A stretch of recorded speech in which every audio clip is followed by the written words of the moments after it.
నమస్తే, welcome to my channel. Telangana రాష్ట్రంలో 119 నియోజకవర్గాలు ఉన్నాయి. ఈ 119 నియోజకవర్గాలలో జూబ్లీహిల్స్ నియోజకవర్గం ఒకటి. కానీ ఈ జూబ్లీహిల్స్ నియోజకవర్గంలో జరిగిన ఉప ఎన్నిక రాజకీయాలలో శక్తివంతమైనదని కూడా చెప్పవచ్చు.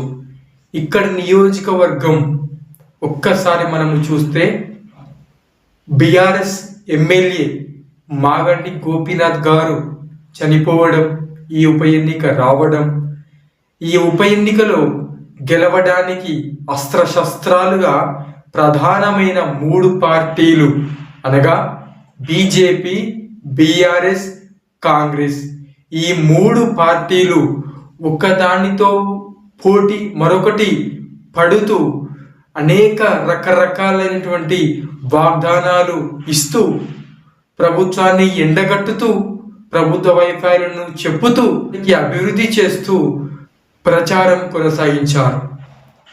కానీ జూబ్లీహిల్స్ ప్రజలు కాంగ్రెస్ అధికారానికి జై కొట్టారు. అనగా కాంగ్రెస్ పార్టీ అభ్యర్థి నవీన్ యాదవ్ గారిని భారీ మెజార్టీతో గెలిపించారు. ఎందుకని కాంగ్రెస్ పార్టీకి భారీ మెజారిటీ వచ్చింది? బీఆర్ఎస్ కాంగ్రెస్ వైఫల్యాలను ఎండగట్టే ప్రయత్నం చేసినప్పటికీ కూడా ఎందుకని బీఆర్ఎస్ అభ్యర్థి గెలవలేకపోయింది తెలీదండి అనే విషయాలను ఈ వీడియోలో చూద్దాం.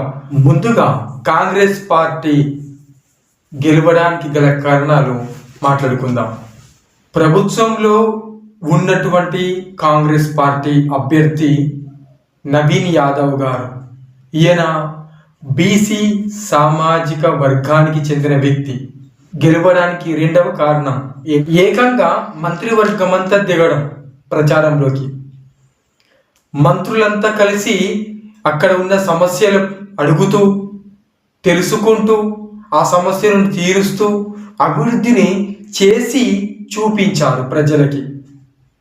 ఇకపోతే మూడవదిగా రాజకీయ మనుగడలో ఎక్కడ ఎన్నడూ చూడలేని వినలేని విధంగా ఉప ఎన్నిక జరిగింది.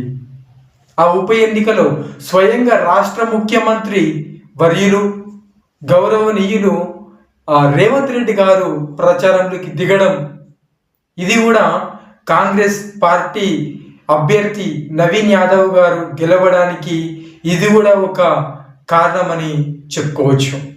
ఇకపోతే బీఆర్ఎస్, ఈ సందర్భంలో బీఆర్ఎస్ పార్టీ వర్కింగ్ ప్రెసిడెంట్ గారు కేటీఆర్ గారు స్వయంగా జూబ్లీహిల్స్ నియోజకవర్గంకి రావడం, ఎక్కడ ప్రచారం జరిగినా కాంగ్రెస్ పార్టీ ఇచ్చినటువంటి 6 గ్యారెంటీల గురించి చెప్తూ, కాంగ్రెస్ పార్టీ వైఫల్యాలను ఎండగట్టుతూ ప్రజలకు వివరించే ప్రయత్నం చేశారు. అయినప్పటికీ కూడా స్వయంగా ముఖ్యమంత్రి గారి రావడం, ఆ నియోజకవర్గంలో సమస్యలు తెలుసుకోవడం, ఆ సమస్యలను తీర్చడం, ఇలాంటి అంశాలు కాంగ్రెస్ పార్టీకి కలిసి వచ్చినటువంటి అంశాలు. చివరిగా ముఖ్యమంత్రి వర్యులు రేవంత్ రెడ్డి గారికి ఒక చిన్న మనవి ఏమిటంటే, తెలంగాణలో 90% ఉన్న బీసీలకు 42% రిజర్వేషన్ కల్పిస్తామని చెప్పిన మీ మాటను నిలబెట్టుకోవాలని అన్నాను. అదేవిధంగా కేంద్రంతో కొట్లాడి ఈ రిజర్వేషన్ యొక్క ప్రాసెస్ని కొనసాగించాలని మనస్ఫూర్తిగా కోరుకుంటున్నాను. తెలంగాణలో ఉన్న బీసీలందరికీ న్యాయం చేయిస్తారని ఆశిస్తున్నాను.